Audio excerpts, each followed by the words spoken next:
Hey guys, and welcome back to another YouTube video. In this video, I'll be going through my AFL tips from round 24 and then also doing my AFL tips for the qualifying and elimination finals. So let's just jump into the video here.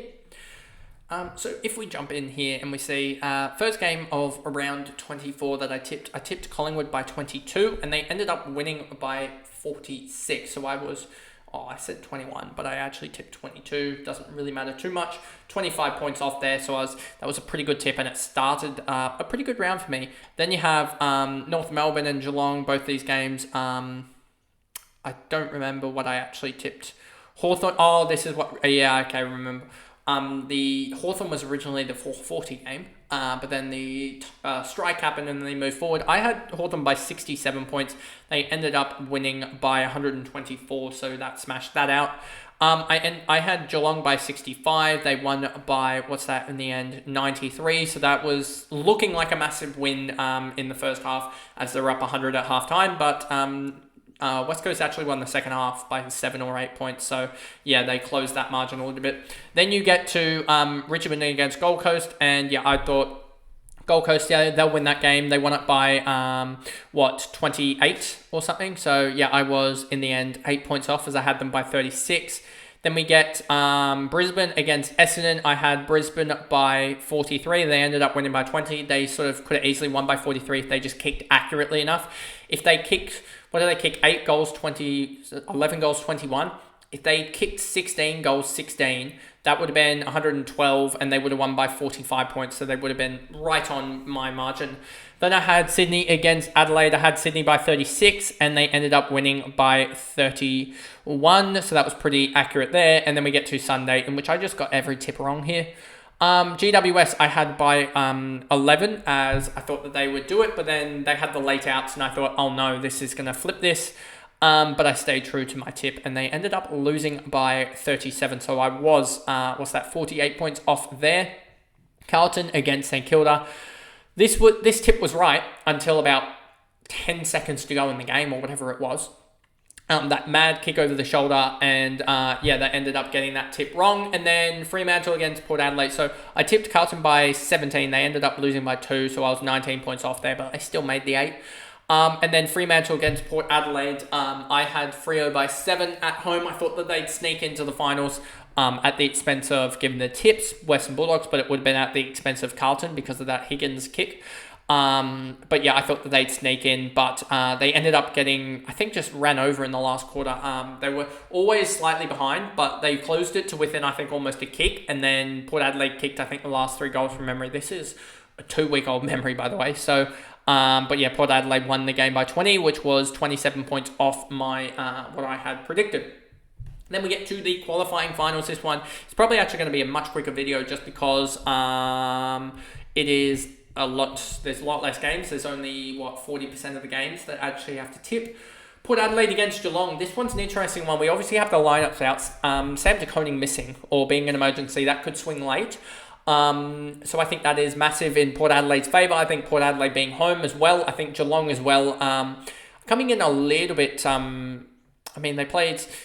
lost to St Kilda, beat West Coast. They beat Fremantle, which was a huge win. Beat Adelaide, but they barely scraped past Adelaide, and they beat North Melbourne by 40 points. So they're not coming in the greatest of forms, but I don't think there's many sides coming into the finals with that much good form. Just looking at this, you got Hawthorn and Western Bulldogs coming in great form. Brisbane Lions look pretty shotty. GWS, they're coming in with decent enough form, but and Geelong not the greatest form, and Port Adelaide are actually coming in on really good ripping form. So I think it's right to say, and you just look at all these numbers and you just think that they even beat up the Swans a month ago or so. And so I do think it's warranted that Port Adelaide win this game. I think that they win it. I think it's going to be a tightish one, but I'm going to go Port Adelaide by, I think, what do you reckon? 16 points. Whoopsie. Yep. There we go. I can just go back. How do I edit my tips here? 1 second. Qualifying final. There we go. 16 points there. So yeah, there we go. And I'm worried about Geelong going out in straight sets, honestly, because Are they the game that plays? They might be the game that plays the winner of this next game, the Western Bulldogs versus Hawthorn. I'm pretty sure as we play. I think Sydney play the winner after, or does Sydney play this game here? So I'm confused about which way it goes. I'm always confused, but about the finals and which team flips. But I think that this game is probably the game of the round, the Western Bulldogs versus Hawthorn. I can see merit in both sides winning this. I think Hawthorn, I'm just wondering if Hawthorn, the week break, can slow down their momentum a little bit. I also think Western Bulldogs have more finals experience, so I think that is crucial in the final series. Obviously, we don't know the exact teams, but I think Western Bulldogs will. They've got an engine room of Bont, Libba, Richards will be in there. As well as just their key forwards, I think they'll be huge. But also we're hearing, I think, a little bit of rain on the Friday night, so that could be interesting as well. Whether that impacts it and how that does impact it, and whether that slides it a little bit more to the Hawthorn side. But I just think Western Bulldogs, they get here, they sneak into September, and they know how to win these type of games. So I'm just going to go Western Bulldogs to finish off the fairy tale season from Hawthorn. But I'm worried about Hawthorn next year in terms of how good they're going to be. So I'm going to tip Western Bulldogs by, I think, in a tight one by 9 points. Then we get to Sydney versus GWS. What a game this could be. GWS have won the only 3 finals appearances that these two teams have played up against. Can you imagine? I think there was a stat running around. Sydney and GWS have played in what's going to be their 4th showdown, if you want to call it, or derby in the finals. And the other ones that have been going on for much longer in Adelaide versus Port, and also West Coast Eagles versus Fremantle. Have only played, I think, and also, Brisbane versus Gold Coast, given Gold Coast haven't played finals, is 0. But the other 3 sort of derby games between the outside of Victoria sides have combined for 3, and this one's going on 4. And it's crazy the amount of time these two sides meet.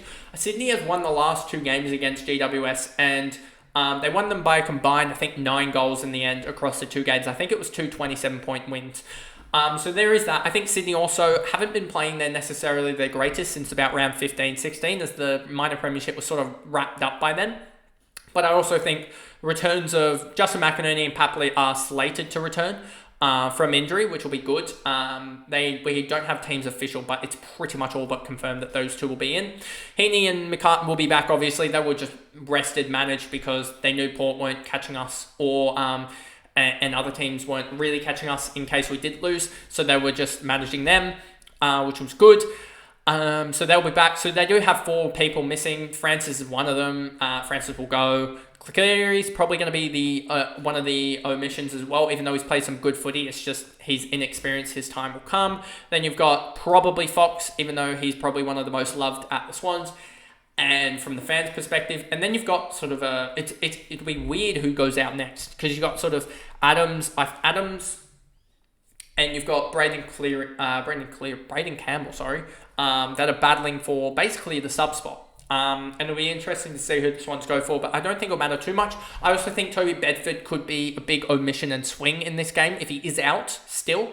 Obviously that'll mean that they don't have necessarily a full-on tagger or a really nimble tagger. They'll have Callum Ward and Perryman, who will probably go to Heaney and also Goulden, those 2. But if they can't tag Warner as much, I feel like he could get off the chain very easily, and the Swans will be able to tag Lockie Whitfield, who's been having a pretty good campaign. His last game against Western Bulldogs, he put up 42 disposals at 86% efficiency, so he will be a huge tag for James Jordan, who's gotten on top of him before. So I'm going to go for the Sydney boys, and I'm going to go Sydney by I think 3 goals and a bit, so I'm going to go 22 points. Then you get Brisbane against Carlton. Carlton have the fairy tale story of Doherty coming back. They'll also probably, I'm guessing, have Kerno, Mackay, etc. All that back. TDK as well. I think he might be up in the air. Obviously, it's a lot harder without teams, because with teams, when we did these on the Friday, I'd be able to say, oh yeah, this guy's slated, this guy's going to return, etc., because they've been named. But without them being named, I'm going off what sort of the coach has been saying midweek, etc. But is that enough to get over Brisbane? In Brisbane, with Carlton sort of in one of their worst runs of form in the comp. Lost to Port Adelaide, lost to Collingwood, lost to Hawthorn, beat West Coast, and lost to St Kilda. I think you just have to go Brisbane, because I think Brisbane with Ashcroft back is still a pretty good side. I mean, they've lost 2 games, but they beat Essendon pretty easily. They lost to Collingwood, which they really should have put that game to bed. They lost to GWS, which they should have put that game to bed as well. 8 goals, 16. So basically, if Brisbane lose this game, it's more so going to be down to them losing it themselves, I think, than Carlton actually winning it, because I think they'll get enough chances. I think they'll get 20, 25 shots on goal. It's just whether do they kick 8 goals 15 or do they kick 15 goals 8, because that is a huge difference. That's a 30 point swing there, 35 point swing, I think. Yeah, so 35 point swing if they kick accurately or not. So I'm going to go Brisbane. I think they'll kick accurately enough, and I'm going to go Brisbane by 28 points. I think that they get it done over Carlton, who I think will be a little bit disjointed with a lot of their guys coming back. But anyway, that is the video there going through the tips for round 1 of the AFL Finals series. If you did enjoy the video, remember to like and subscribe, turn the notification bell on so you know when I upload in the future, and I'll see you guys in the next video. Bye, guys.